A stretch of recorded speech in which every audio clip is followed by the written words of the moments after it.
saat ini kita telah kehadiran pembicara yaitu Pak Muhammad Zaki Ashari, ya, SEMSM, ya. Beliau merupakan salah satu dosen di Prodi Manajemen dengan bidang keahlian marketing dan di dalamnya juga termasuk digital marketing. Beliau juga telah menyelesaikan gelar S1 dan S2-nya di Prodi Manajemen Universitas Indonesia. Ya, di samping sebagai dosen juga beliau telah hampir 10 tahun bekerja di bidang media dan digital. Dan telah bekerja sama dengan perusahaan-perusahaan terkemuka di Indonesia dalam melakukan aktivitas komunikasi pemasaran, baik melalui media TV maupun di. Baiklah, sedikit juga akan saya sampaikan mengenai pengantar tema kita hari ini, ya.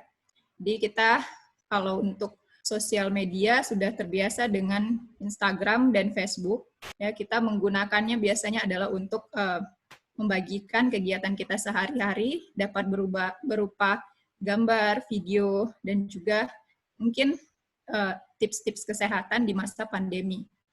Ya. Nah, lalu untuk sebagian pengusaha juga menggunakannya sebagai alat pemasaran.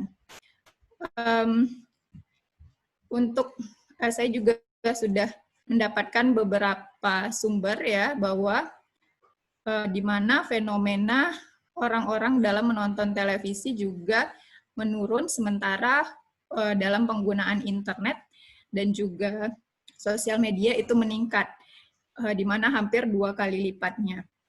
Nah, lalu kenapa juga sosial media ini dilirik oleh para pengusaha? Dikarenakan juga kita memungkinkan untuk kita memfilter iklan jenis apa yang dapat kita sampaikan ke target pasar kita yang tertentu. Sehingga itu potensial untuk kita untuk branding dan juga meningkatkan penjualan. Baiklah, tanpa harus panjang lebar lagi, saya akan mempersilahkan kepada Pak Zaki untuk dapat men-share ilmunya kepada kita semua. Dipersilakan kepada Pak Zaki. Ya, terima kasih Bu Amanah. Sebelumnya saya mau cek sound dulu, tes suara. Apakah suara saya cukup jelas didengar? Cukup jelas, Pak. Ya. Ya, terima kasih Bu Amanah. Assalamualaikum warahmatullahi wabarakatuh. Waalaikumsalam. Salam sejahtera untuk kita semua di sini. Ya, seperti yang tadi diperkenalkan oleh Ibu Amanah, nama saya adalah Muhammad Zaki Ashari.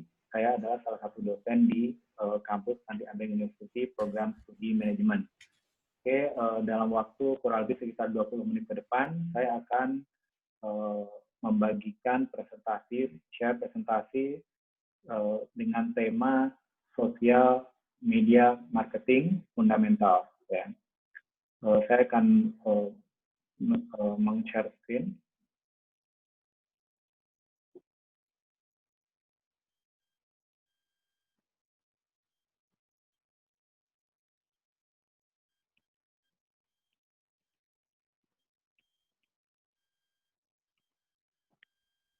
Ya. Oke.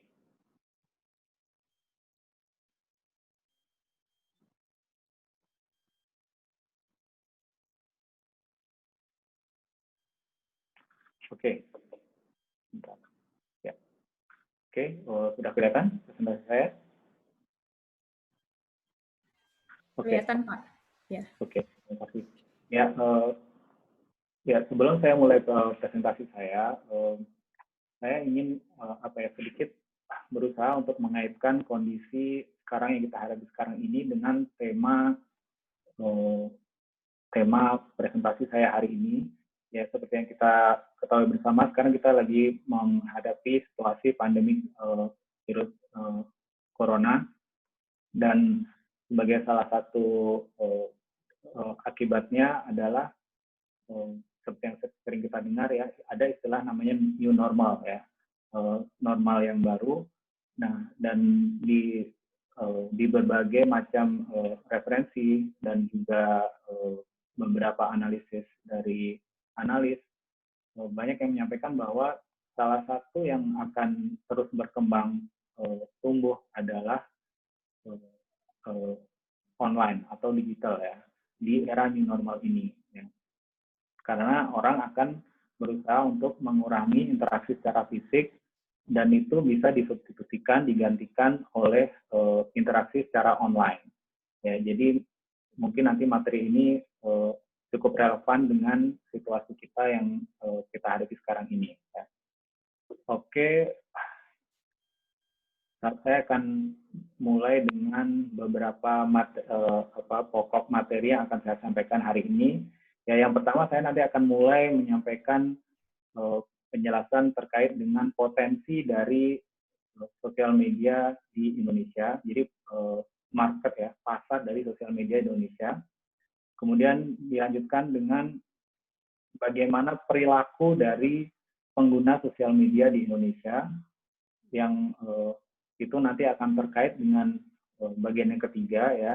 Jadi prinsip-prinsip ya kita bagaimana memanfaatkan sosial media ini sebagai salah satu media untuk strategi pemasaran gitu ya. Kurang lebih saya akan mengcover tiga hal ini. Oke, saya mulai dengan bagian yang pertama yaitu sosial media market potential, jadi potensi media sosial di Indonesia. Ini gambaran secara luas ya, data digital di Indonesia. Seperti kita ketahui bersama, jumlah total penduduk populasi Indonesia itu adalah sekitar 272 juta penduduk Indonesia ya untuk tahun 2020 ini berdasarkan data BPS, dan berdasarkan data terakhir yang kita terima ya, pengguna internet di Indonesia itu total itu penetrasinya, tingkat penetrasinya secara persentase itu adalah 64% ya. 64% itu kalau dijadikan angka absolut itu sekitar 175 juta populasi Indonesia. Angka ini kalau kita bandingkan dengan media lain, mungkin ini yang nomor 2 tertinggi ya. Yang pertama adalah TV. Saya cukup punya pengalaman panjang di media TV, dan di TV itu tingkat penetrasinya itu adalah 90% ya. Jadi hampir semua penduduk Indonesia ini punya akses ke TV. Kalau kita bandingkan dengan internet, jadi internet masih di bawah TV, tapi kalau TV mungkin udah stagnan di situ aja, tapi kalau internet masih ada peluang yang besar untuk terus tumbuh. Karena kalau misalnya kita lihat beberapa tahun ke belakang, angkanya masih di bawah ini, dan ini terus berkembang terus. Ya. Terus kemudian kalau kita lihat angka yang paling kanan, sebelah kanan ya, ini adalah angka menunjukkan penetrasi pengguna media sosial di Indonesia. Ya. Jadi dari 272 populasi di Indonesia, 59% atau hampir 60% itu sangat aktif di media sosial. Ya. Kalau kita lihat angka absolutnya itu sekitar 160 juta populasi penduduk Indonesia. Ya, mereka udah sangat familiar, sangat terbiasa dengan media sosial. Jadi angka ini sangat besar ya. Jadi itulah kenapa media sosial ini menjadi salah satu media yang sangat penting ya dalam untuk komunikasi apapun, termasuk untuk komunikasi pemasaran. Jadi kita tidak bisa meninggalkan sosial media karena dia secara pasar sangat besar. Ya.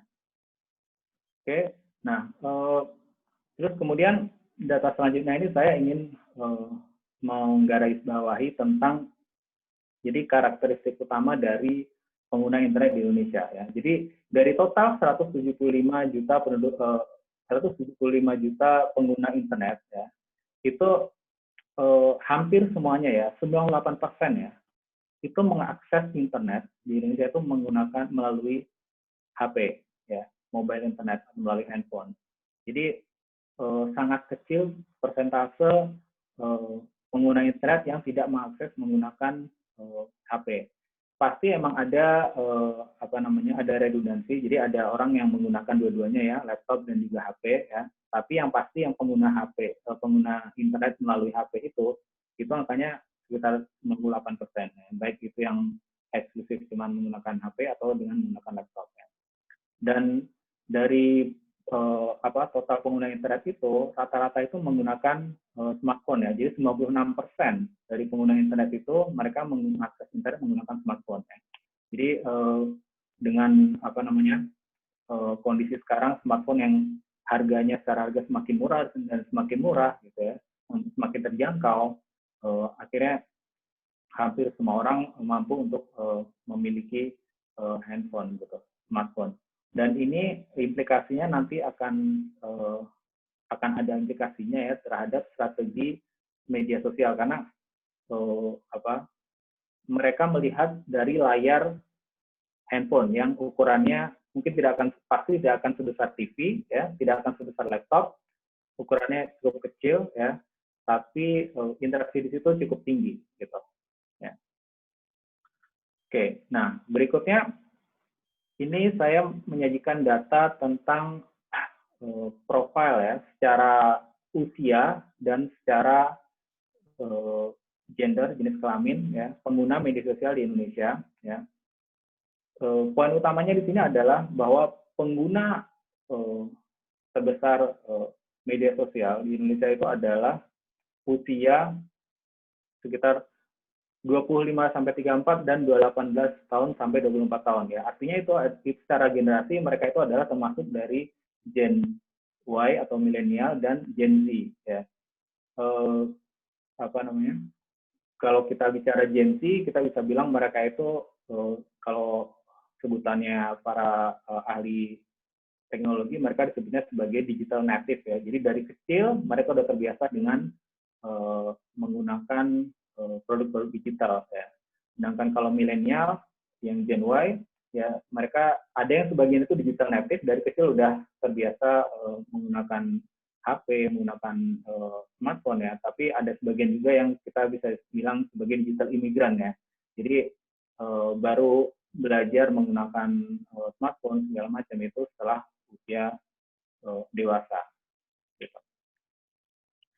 Oke, jadi kalau misalnya ini kita bandingkan dengan media yang lainnya ya, kayak misalnya tadi yang contoh gampangnya adalah TV ya. TV itu sekarang demografi penontonnya itu mayoritas penontonnya itu adalah usia di atas 40 tahun, di atas 35 tahun dan lebih tua lagi ya, bahkan di atas 40 tahun ya. Kebanyakan penonton TV di situ. Jadi itulah kenapa kalau perusahaan-perusahaan yang ingin mentarget usia milenial dan Gen Z ya, rata-rata mereka memfokuskan digital sebagai salah satu media utama, dan di digital itu yang salah satu yang paling penting adalah di media sosial. Oke. Berikutnya saya akan masuk ke bagian kedua, yaitu perilaku pengguna media sosial di Indonesia. Ya. Nah, ini adalah preferensi ya. Jadi pengguna media sosial itu kebanyakan mereka menggunakan media sosial yang mana ya. Jadi kalau secara angka, pengguna media sosial terbesar itu masih di Indonesia itu masih dipegang oleh Facebook ya, sekitar 130 juta pengguna Facebook di Indonesia saat ini di tahun 2020 ini. Kemudian disusul oleh Instagram ya, sekitar 63 juta pengguna Instagram di Indonesia. Kemudian Twitter itu sekitar 11 juta. Nah, kemudian di sini saya sajikan beberapa data yang menunjukkan bagaimana perilaku mereka dalam menggunakan masing-masing media sosial tersebut ya. Jadi kalau meskipun Facebook itu penggunanya itu ada 130 juta ya, pengguna aktif hariannya itu sekitar 19,5 juta. Coba kalau kita bandingkan dengan Instagram ya. Instagram penggunanya 63 juta, tapi pengguna aktif tiap harinya ya, daily active usersnya itu 19,6 juta, sedikit di atas Facebook. Kalau Twitter lebih jauh lebih di atas, sekitar 3 juta pengguna aktif hariannya. Nah, terus kemudian angka selanjutnya itu maksudnya adalah open rate. Ya, open rate itu jadi orang yang menginstal aplikasi tersebut di HP-nya, mereka seberapa besar yang membuka setiap hari ya. Jadi orang yang misalnya menginstal Facebook, Instagram, atau Twitter ya, dilihat di sini angka open rate-nya berapa, sekitar 42,3% untuk pengguna Facebook, 46,7% untuk pengguna Instagram. Jadi orang yang install Instagram, aplikasi Instagram, mereka cenderung lebih sering membuka aplikasinya kalau kita bandingkan dengan Facebook. Ya. Nah, terus kemudian yang paling bawah, jadi rata-rata waktu yang dihabiskan pengguna untuk menggunakan masing-masing media sosial ini. Ya. Kalau Facebook ya, angkanya itu per hari itu sekitar hampir 1 jam, jadi 68 menit. Ya. Kalau Instagram sedikit di bawahnya, 48 menit, Twitter sekitar 34 menit. Ya. Jadi Facebook dengan segala macam fiturnya, kita bisa baca berita, kita bisa lihat video, kita bisa jadi cukup banyak ya fiturnya. Jadi ini ada indikasi di seberapa lama pengguna itu membuka aplikasi tersebut. Ya. Kalau kita bandingkan dengan misalnya aplikasi lain ya, saya kasih contoh aja misalnya WhatsApp. WhatsApp itu rata-rata sehari itu orang yang punya WhatsApp itu sekitar 70% itu pasti membuka WhatsApp-nya. Ya. Jadi kalau WhatsApp itu udah pasti hampir kayak menjadi kebutuhan pokok kita sehari-hari ya. Dan itu sekitar 70% pasti membuka WhatsApp setiap harinya. Oke, nah selanjutnya ini adalah profil pengguna Facebook dan Instagram, karena dua ini adalah yang terbesar di Indonesia dan juga di dunia. Ya. Profil pengguna Facebook dan Instagram itu secara umur sedikit berbeda, ya, meskipun nggak terlalu jauh, tapi ada perbedaannya. Ya.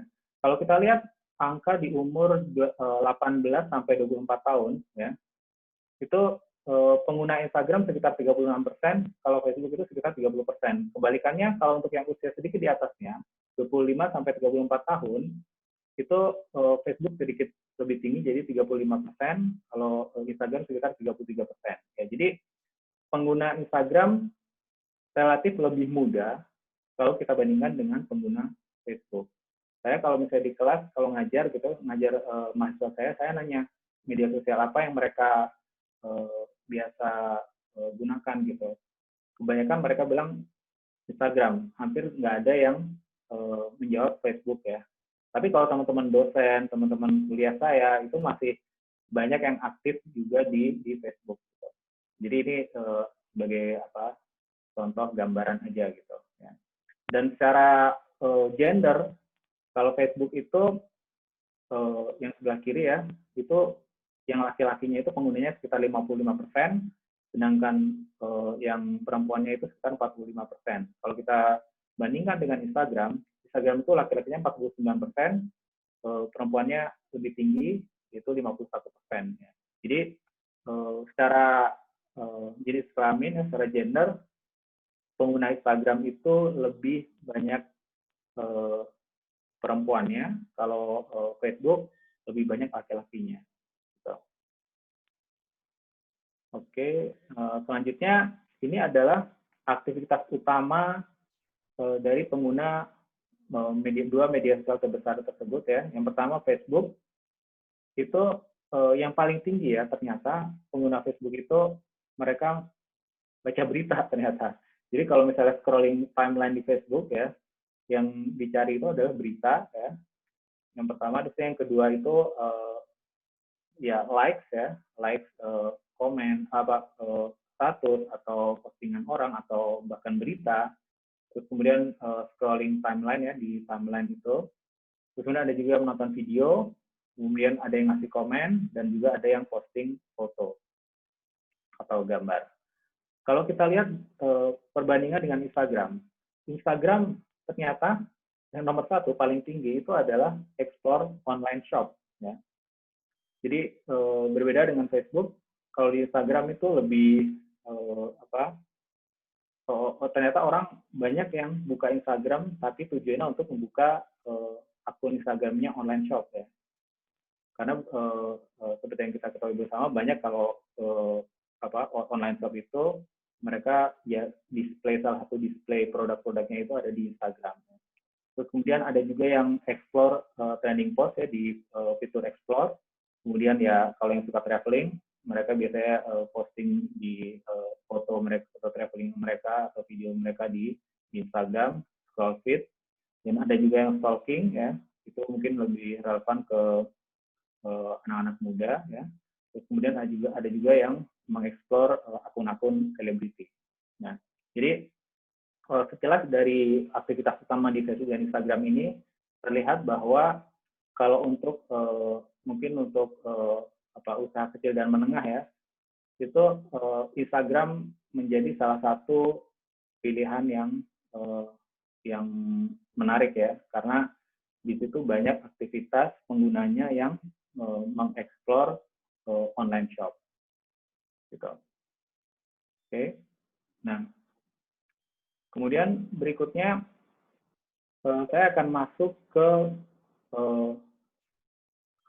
dasar-dasar ya strategi dari social media marketing ya. Oke.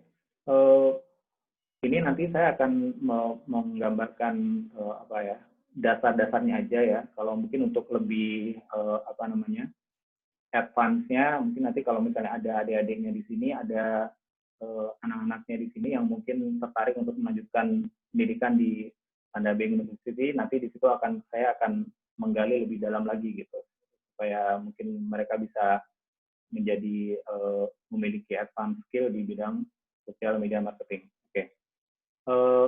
Yang pertama ini adalah strategi dasar dari social media marketing ya. Ya. Jadi dasarnya strategi social media marketing itu ada 3 ya. Yang pertama itu adalah organik atau kita bisa bilang gratis, free ya. Yang kedua itu adalah semi organik. Nah, kenapa semi organik? Sebenarnya kenapa sebenarnya? Karena sebenarnya itu bisa jadi nggak bayar, tapi karena kita minta orang lain untuk posting sesuatu yang bermanfaat untuk kita, ya ada kemungkinan ada transaksi di situ ya. Jadi kita membayar si orang yang kita minta untuk memposting untuk manfaatnya untuk kita. Kemudian yang ketiga itu adalah paid ya. Yang paid itu maksudnya yang berbayar ya. Nah, kalau yang organik ada bagaimana mengoptimasi nama usernya ya, terus kemudian kontennya seperti apa ya, terus kemudian follow per follow. Nanti saya akan menjelaskan secara lebih spesifik di slide berikutnya. Ya, oke. Nah, yang pertama bagian organik ya, organik social media marketing. Yang pertama penting itu adalah username dan bio. Ya. Kenapa ini sangat penting? Karena ada fitur explore atau search di sosial media, baik di Facebook maupun Instagram ya. Kalau username kita namanya itu sesuatu yang lebih mudah ditemui, ya, otomatis kemungkinan akan muncul dalam hasil pencariannya akan lebih besar. Ya. Dan informasi itu kalau ada di username itu poinnya lebih besar ya, tapi kalau nggak ada di username di bio-nya juga penting ya. Jadi kata-kata kunci yang memudahkan pencarian ya, itu strateginya itu ada di username dan di bio-nya. Nah, itu yang pertama. Kemudian yang kedua, udah pasti yang penting itu adalah konten. Ya. Konten itu tujuannya apa sih? Konten tujuannya adalah supaya kita punya engagement, ya, keterikatan dengan followers kita, ya, dan juga itu juga bisa bermanfaat kalau misalnya konten kita menarik, itu akan menambah jumlah followers kita. Gitu. Nah, ini bisa di feed atau di story ya, di Facebook maupun Instagram dua-duanya punya fitur itu ya, di feed atau timeline atau di story-nya. Dan kalau misalnya kita bicara mereka yang praktisi di social media marketing, rata-rata mereka menggunakan social media calendar ya, jadi punya kalendernya, sehari posting berapa kali, biasanya rata-rata minimal 3 kali sehari untuk memposting konten yang engaging ya. Terus konten ini bentuknya bisa macam-macam, bisa foto, dan fotonya juga bisa dalam bentuk post, itu bisa multi foto ya. Terus kemudian video biasanya emang engagement-nya lebih tinggi ya, orang lebih terikat dengan video. Terus kemudian ada juga di story-nya, ya, gitu. Nah, berikutnya strategi hashtag ya. Hashtag itu maksudnya adalah caption ya, yang jadi kata-kata kunci yang kita gunakan di caption ya. Tujuannya sekali lagi ini terkait dengan pencarian tadi itu ya. Jadi kalau misalnya di digital marketing itu ada search engine optimization, kalau di sosial media itu search engine optimization-nya itu dengan menggunakan hashtag ini. Jadi kata-kata kunci yang kita gunakan, kata kunci itu secara garis besar dibagi jadi dua, kata kunci yang sifatnya umum dan kata kunci yang sifatnya khusus. Umum itu udah pasti lebih banyak yang mencari, tapi pesaingnya lebih banyak. Kalau yang khusus itu biasanya lebih sedikit yang mencari, tapi pesaingnya lebih sedikit. Jadi kita harus mengkombinasikan dua hal itu. Kemudian yang terakhir, follow for follow ya. Ini strategi organik, strategi gratis untuk menambah jumlah followers kita ya. Jadi dan itu bisa dilakukan dalam waktu setiap beberapa waktu tertentu. Misalnya setiap 1 jam sekali itu berapa gitu. Tapi kalau untuk follow ini hati-hati karena kalau di Instagram itu kalau misalnya kita terlalu banyak memfollow, misalnya lebih dari 20 dalam waktu 1 jam, itu kita bisa dianggap sebagai bot ya. Kita bisa dianggap sebagai bukan manusia dan itu kita bisa di-ban oleh Instagram. Tapi kalau misalnya dilakukan dengan benar, ini bukan cara yang gratis untuk mendapatkan followers. Oke. Nah, berikutnya ini yang kedua itu adalah strategi semi organik ya. Namanya semi organik ya, ini bisa jadi berbayar ya dan secara case by case kebanyakan emang berbayar ya. Jadi bentuknya itu seperti apa? Ada dua ya. Yang pertama itu adalah paid promote. Jadi kita menggunakan influencer. Influencer itu ada yang micro, ada yang makro, ada yang selebriti. Yaitu tergantung dari jumlah followersnya. Kalau selebriti itu di atas 1 juta, kalau makro itu sekitar 500 sampai 1 juta, di bawah itu termasuk mikro. Dan itu mereka kalau paid promote, mereka mempromosikan akun sosial media kita gitu. Jadi mereka nge-tag ya biasanya, tagging kita, jadi nama ibu ini di-tag supaya orang nanti akan mengklik si username kita masuk ke akun sosial media kita.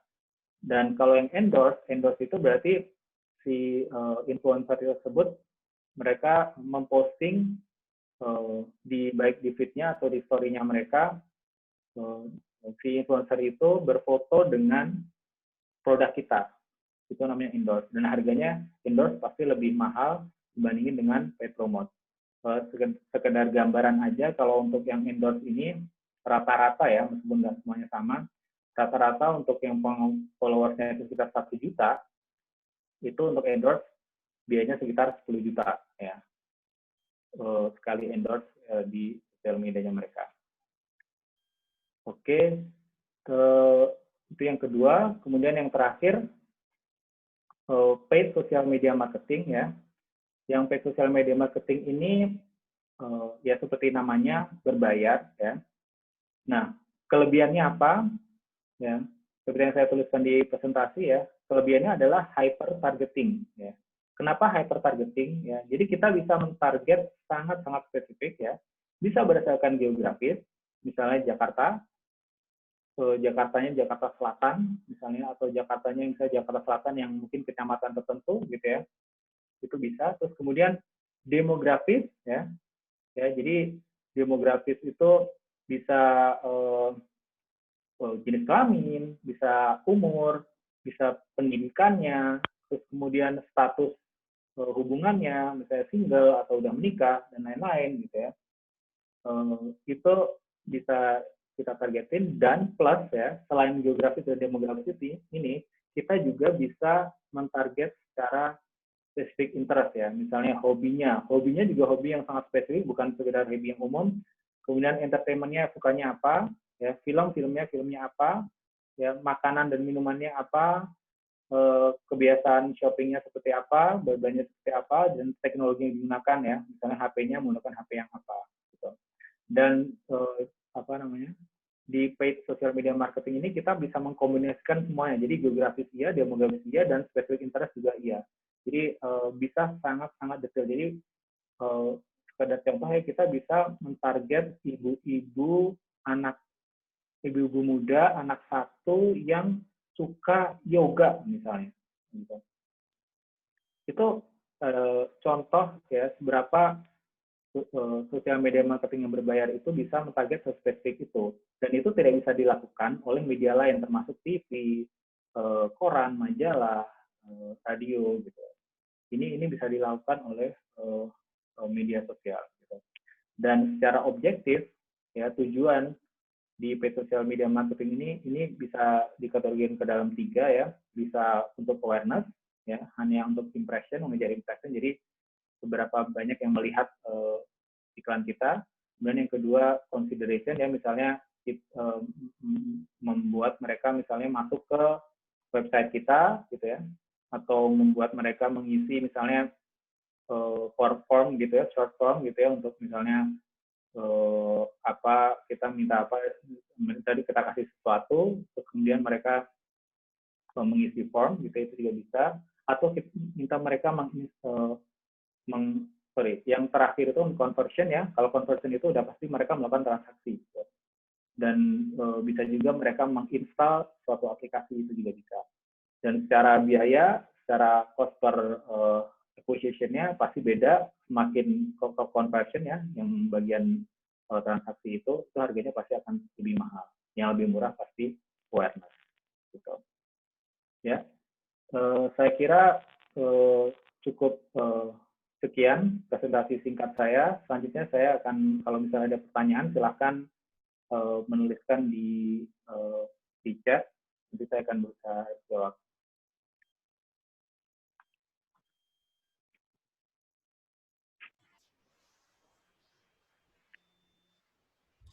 Baiklah, itu tadi penjelasan dari Pak Zaki. Terima kasih banyak atas sharing ilmunya ya, yang sangat membuka cakrawala kita mengenai sosial media. Untuk selanjutnya, sebelum kita masuk ke sesi tanya jawab, mungkin kita bisa foto sesi dulu, gitu. Ya, dimohon kepada Ari untuk bagaimana untuk foto sesi. Ya. Baik, terima kasih pada semua peserta. Kita akan melakukan foto sesi, diharap untuk membuka kamera video masing-masing di Zoom-nya.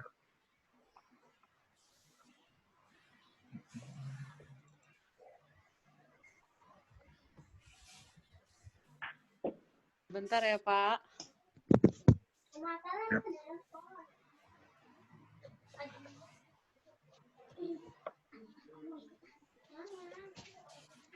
Ya.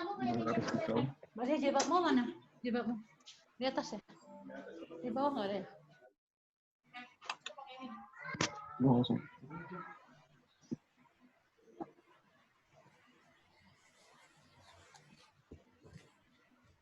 Baik, foto sesinya akan kita mulai ya.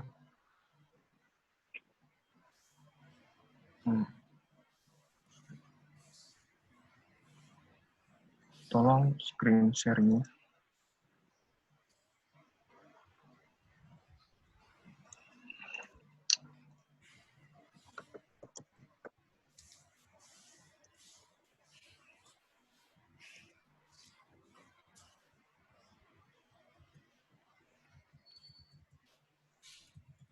Oke, kita akan mulai sesi foto. 3, 2, 1. Oke, terima kasih semuanya. Terima kasih, Ari. Oke, berikutnya saya akan menyampaikan rangkuman dari penyampaian Pak Zaki tadi ya, sedikit. Jadi bahwasannya tadi ada 3 poin ya.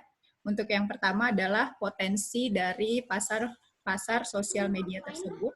Ya, jadi yang terbesar itu adalah Gen Y ya, yang itu usianya adalah antara 14 sampai Gen Y itu 25 sampai 34, dan untuk Gen Z itu dari umur 18 sampai 24 tahun.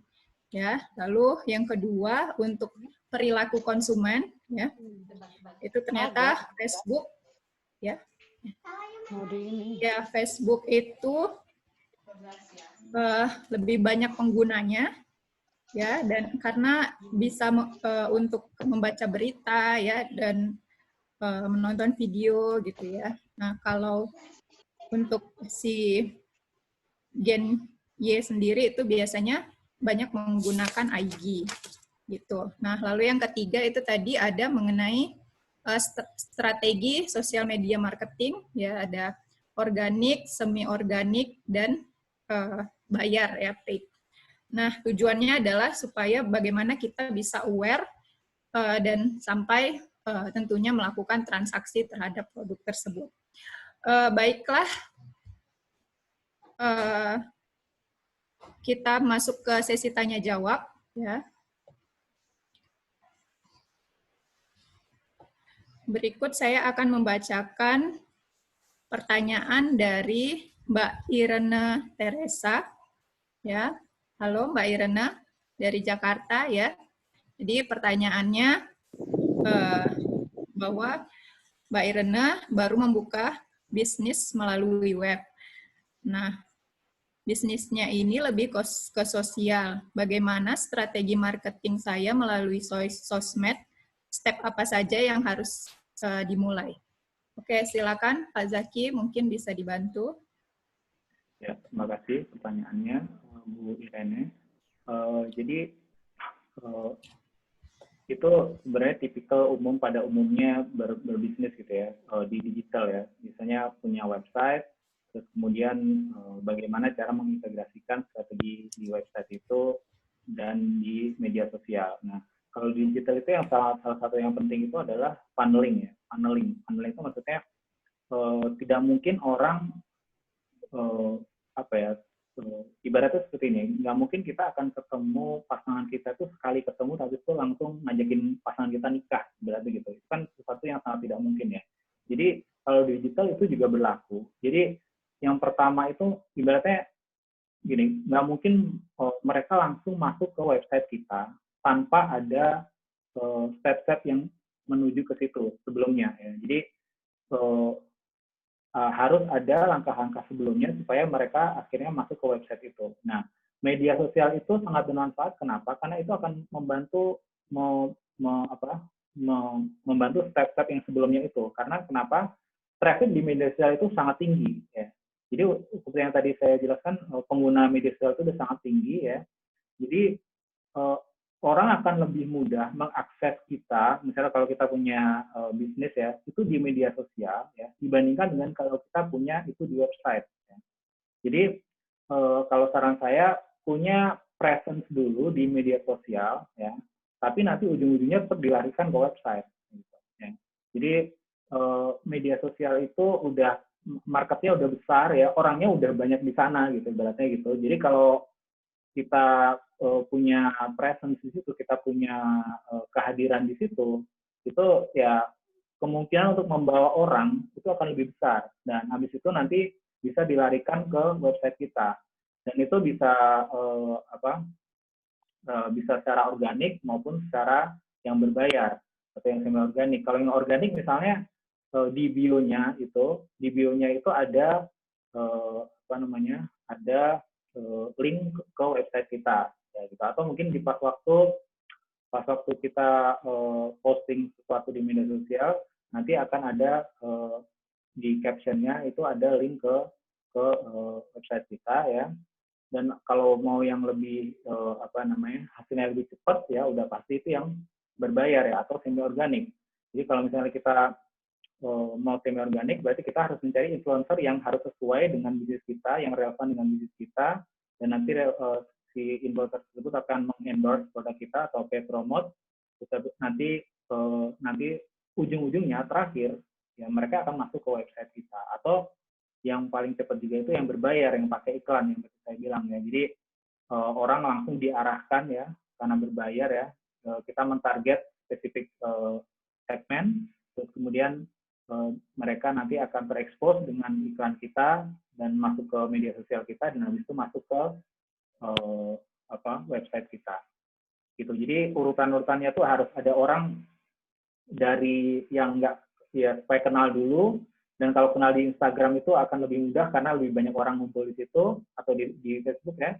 Terus kemudian baru setelah itu, jadi di Facebook atau Instagram pun harus dibikin konten-konten yang meyakinkan gitu ya, harus ada story-nya, harus ada highlight story-nya, ada konten-konten yang seperti saya bilang tadi itu harus cukup aktif, ada kalendernya, ya, supaya orang punya persepsi bahwa usaha ini memang usaha yang bagus gitu dari sekilas di Instagram itu misalnya.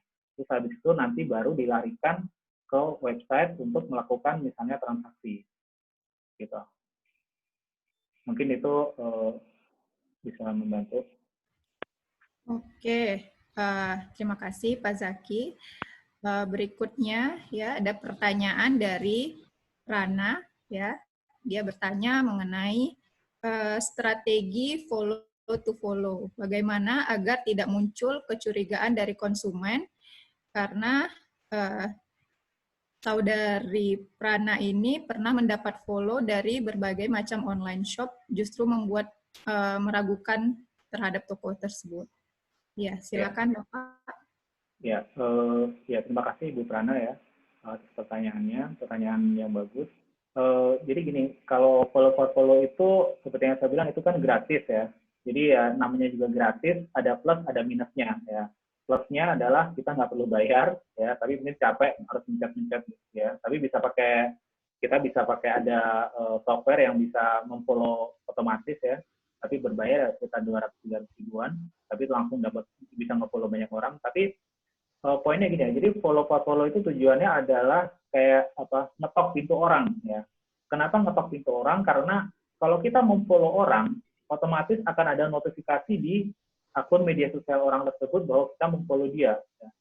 Itu berarti kita ngetok pintu ya. Nah, pas mereka buka notifikasi itu, oh si A misalnya follow saya gitu ya. Itu ibaratnya kita buka pintu gitu ya. Nah, buka pintu itu, habis itu nanti kan kita ngelihat orangnya ya. Nah, kalau di media sosial ngelihat orangnya itu, dia akan otomatis akan masuk ke profil kita. Ya kan? Nah, pas masuk ke profil kita itu, ada kemungkinan melihat dia, oh ini kayaknya bagus profilnya, yaudah akhirnya saya juga follow. Gitu. Tapi bisa juga, misalnya kita ngelihat ibaratnya kalau ketemu orang langsung di depan pintu, orangnya nggak meyakinkan, yaudah langsung ditutup habis itu, jadi nggak follow ibaratnya. Gitu.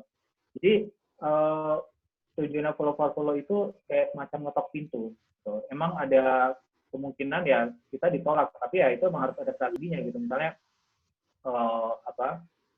profil kita harus yang bagus, yang meyakinkan supaya orang pas waktu ngecek setelah dapat notifikasi itu mereka cukup meyakinkan dengan profil kita, dengan akun kita gitu. Tapi emang kalau misalnya timbul kecurigaan ya, seperti yang dibilang Prana itu, Ibu Prana ya, itu ya itu salah satu side effect-nya, salah satu efek sampingnya emang seperti itu. Jadi negatif side-nya seperti itu. Jadi ya orang akan bisa mikir kita tuh spam, kita bukan ya kayak nggak benar gitu ya. Tapi emang kalau gratis ya memang itu kayak nggak ada pilihan karena kita nyari gratisan. Makanya kalau mau lebih cepat sebenarnya yang lebih berarti nggak dianggap kita tuh spamming ya kita harus pakai cara yang kedua atau yang ketiga ya, semi organik dan yang berbayar gitu.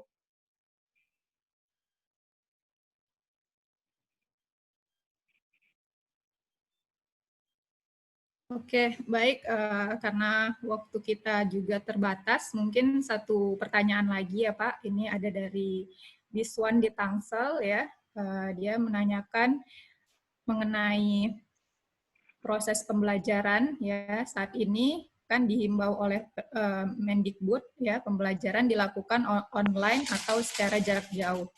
Nah, lalu dosen-dosen juga diharapkan membuat konten-konten edukasi yang sebetulnya tidak untuk kelasnya saja, tapi untuk pembelajar di luar gitu. Nah, lalu bagaimana strategi agar target manfaatnya bisa lebih luas?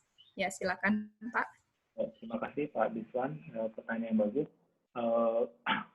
Jadi kalau saya boleh saran ya, kalau untuk semacam ini, konten-konten edukasi itu strateginya kalau yang penting di media sosial itu adalah discoverability kita. Jadi seberapa mudah konten kita itu ditemukan, itu yang penting. Kalau kita menggunakan cara yang organik ya, yang nggak berbayar ya. Jadi yang strategi yang penting itu adalah strategi keyword ya, kata kunci atau strategi hashtag. Ya. Jadi kalau misalnya kita posting suatu konten, ya kita harus tahu kira-kira kata kunci orang yang mencari konten itu tuh apa sih yang dicari gitu, dan kita harus memastikan bahwa kata kunci itu ada di strategi hashtag kita gitu. Jadi kita harus misalnya dan itu sangat mudah dilakukan ya, misalnya kita lihat aja kalau kita buka Instagram Explore ya, kita search hashtag yang misalnya hashtag cooking at home misalnya ya. Nah, cooking at home itu seberapa banyak misalnya. Nah, terus yang cooking at home tuh biasanya kata kunci hashtag yang sifatnya umum ya. Ada juga yang lebih spesifik, misalnya cooking pasta atau cooking yang makanan yang lebih spesifik gitu ya. Itu akan lebih spesifik lagi gitu. Jadi kita harus melakukan riset ya. Kira-kira konten apa sih yang konten kita bikin itu dia relevannya dengan konten apa, dan kita strategi hashtag kita harus menyesuaikan konten yang kebiasaan orang mencari itu gitu. Kita harus berusaha ibaratnya put ourselves in their shoes, in consumer shoes ya, bahwa seolah-olah kalau kita menjadi mereka tuh mencari kita tuh pakai kata kunci apa gitu. Bisa aja gitu. Makanya itulah kenapa kalau mungkin sering dilihat ya di sosial media itu hashtagnya tuh kadang suka agak kurang nyambung gitu ya. Tapi tujuannya supaya konten itu ditemukan oleh pengguna media sosial gitu. Misalnya ada yang misalnya bikin catering gitu ya, catering Tangerang, catering Jakarta, catering Bekasi, catering Bogor, catering Depok, itu dalam satu hashtag, padahal orangnya itu cateringnya itu ada di Tangerang Selatan misalnya kayak gitu. Tapi tujuannya apa ya? Supaya orang pas satu search kata kunci catering Bogor, mereka juga muncul di hasil pencarian itu. Gitu. Mungkin itu yang sekilas yang bisa saya jawab.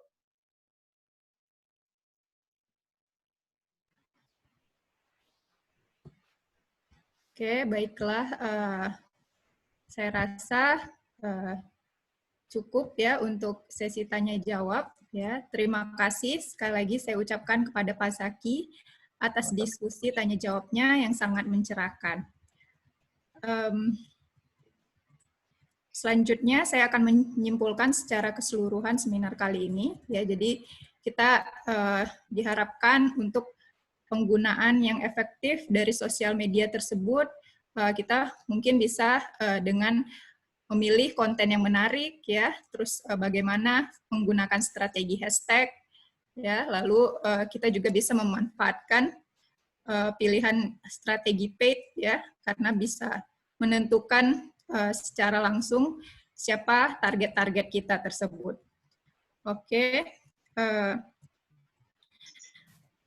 Saya akan mengucapkan terima kasih ya kepada para peserta seluruhnya juga, kepada para peserta dan juga kepada seluruh panitia ya untuk kelancaran acara kita hari ini, dan juga pihak-pihak lain ya. Akhirnya saya Amanah Pasaribu selaku moderator mohon undur diri. Tapi setelah ini juga akan ada sedikit penyampaian dari marketing, ya. Mungkin bisa dipersilakan kepada Bu Sinta. Ya. Terima kasih Ibu Amanah. Assalamualaikum warahmatullahi wabarakatuh. Selamat siang semua peserta webinar series Tahu di siang hari ini, dan alhamdulillah terima kasih juga kepada Pak Zaki. Beliau merupakan dosen terhits khususnya di Fakultas Manajemen dan di program studi manajemen. Nah, teman-teman, untuk siang hari ini saya tidak akan lama memberikan informasi yang sangat menarik buat teman-teman. Jadi untuk peserta webinar series khusus untuk hari ini, apabila teman-teman punya saudara atau teman atau mungkin calon pendamping begitu ya, kalian akan beruntung untuk mendapatkan potongan 50% untuk kalian bisa bergabung di kampus tercinta kita di Tantri Abeng University. Syaratnya mudah sekali teman-teman, kalian cukup daftar, kemudian nanti ada kode promonya peserta webinar series. Kalau bisa teman-teman juga bisa screenshot di acara pada siang hari ini, kemudian nanti kalian juga bisa menghubungi di nomor hotline kami di 081-2372-9009 dan 081-318-189.500. Ini nanti akan kami share di di sertifikat yang nanti akan dibagikan oleh panitia. Seperti itu Bu Amanah, mudah-mudahan informasi kami bisa memberikan manfaat bagi peserta webinar series, khususnya juga sebagai kepada masyarakat Indonesia khususnya, karena walaupun di masa pandemi COVID-19 ini kita tetap harus fokus untuk menatap masa depan. Terima kasih. Assalamualaikum warahmatullahi wabarakatuh. Sukses selalu. Ya, makasih banyak Bu Sinta. Warahmatullahi wabarakatuh. Waalaikumsalam warahmatullahi wabarakatuh. Ya, jadi sekian acara kita. Terima kasih kepada para peserta, terima kasih kepada Pak Zaki. Ya, mohon maaf jika ada kesalahan, dan untuk untuk mengikuti acara-acara kita berikutnya, mungkin Bapak Ibu bisa mengikuti IG kita @tau-university ataupun di web kita www.tau.ac.id. Baiklah, Assalamualaikum warahmatullahi wabarakatuh. Selamat siang. Waalaikumsalam warahmatullahi Terima kasih. wabarakatuh. Sukses selalu. Jaga kesehatan teman-teman.